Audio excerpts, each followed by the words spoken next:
Perkenalkan, saya Tidur Rosa Jolansyah. Di sini saya akan menjelaskan mengenai kebijakan ekonomi masa liberal, khususnya kebijakan gerakan Benteng, meliputi latar belakang, tujuan, keberhasilan, dan kegagalannya.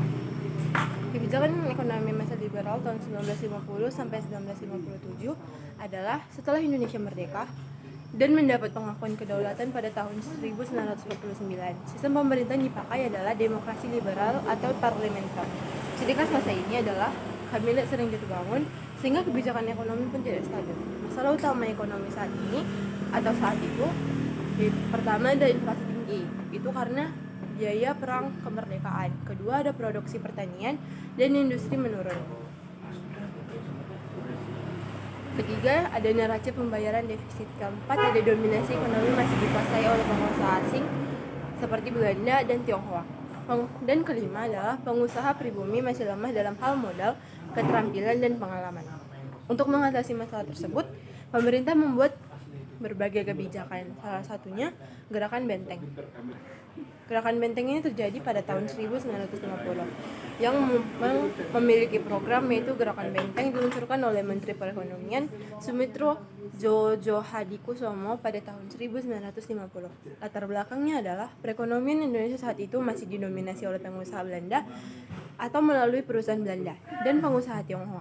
Yang kedua, pengusaha pribumi hampir tidak punya kesempatan masuk dalam dunia perdagangan modern karena terbatas pada pasar lokal kecil. Yang ketiga, pemerintah ingin menciptakan kelas pengusaha pribumi yang kuat agar bisa menjadi benteng ekonomi nasional. Isi kebijakannya adalah pemerintah memberikan kredit impor dan fasilitas kepada pengusaha pribumi untuk melakukan impor barang. Kedua, diharapkan dengan fasilitas tersebut, pengusaha pribumi bisa belajar berdagang, mendapatkan keuntungan, lalu berkembang menjadi pengusaha besar. Yang ketiga adalah disebut Gerakan Benteng karena dimaksudkan sebagai benteng pertahanan ekonomi pribumi terhadap dominasi asing. Lalu ada tujuan Gerakan Benteng ini. Yang pertama, menciptakan pengusaha nasional atau pribumi yang mandiri dan mampu bersaing dengan pengusaha non-pribumi.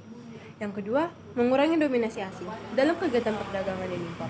Yang ketiga, memberikan kesempatan bagi pribumi, terutama dalam perdagangan impor yang sangat menguntungkan.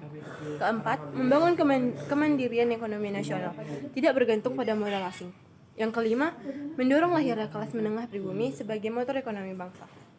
Lalu ada keberhasilan Gerakan Benteng yang meliputi memberikan pengalaman awal bagi pengusaha pribumi untuk mengenal dunia perdagangan impor, melahirkan beberapa pengusaha pribumi baru walaupun jumlahnya terbatas, menjadi tonggak sejarah adanya kebijakan pemerintah yang berpihak pada pengusaha pribumi, dan menumbuhkan kesadaran nasional bahwa pribumi harus berperan lebih besar dalam ekonomi bangsa. Kegagalan Gerakan Benteng ini juga ada, yaitu pertama, pengusaha pribumi kurang siap. Karena banyak pengusaha pribumi belum berpengalaman, sehingga ketika diberi fasilitas impor, mereka Gerakan Benteng ini juga meliputi pengusaha pribumi masih belum siap.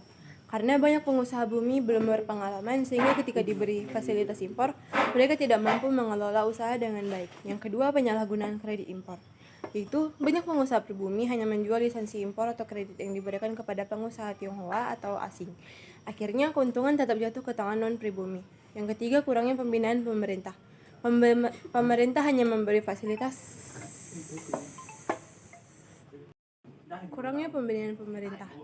Pemerintah hanya memberi fasilitas tanpa membina dan mengawasi. Akibatnya tujuan alih keterampilan dan modal tidak tercapai.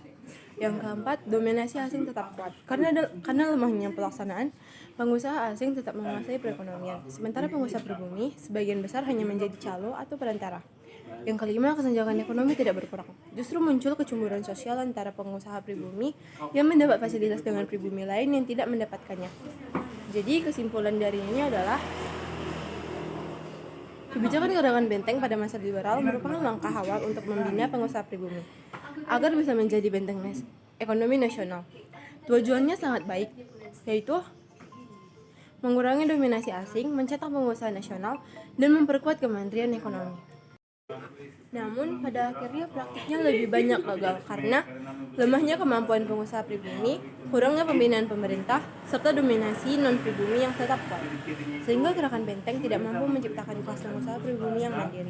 Dan pada akhirnya program ini dihentikan.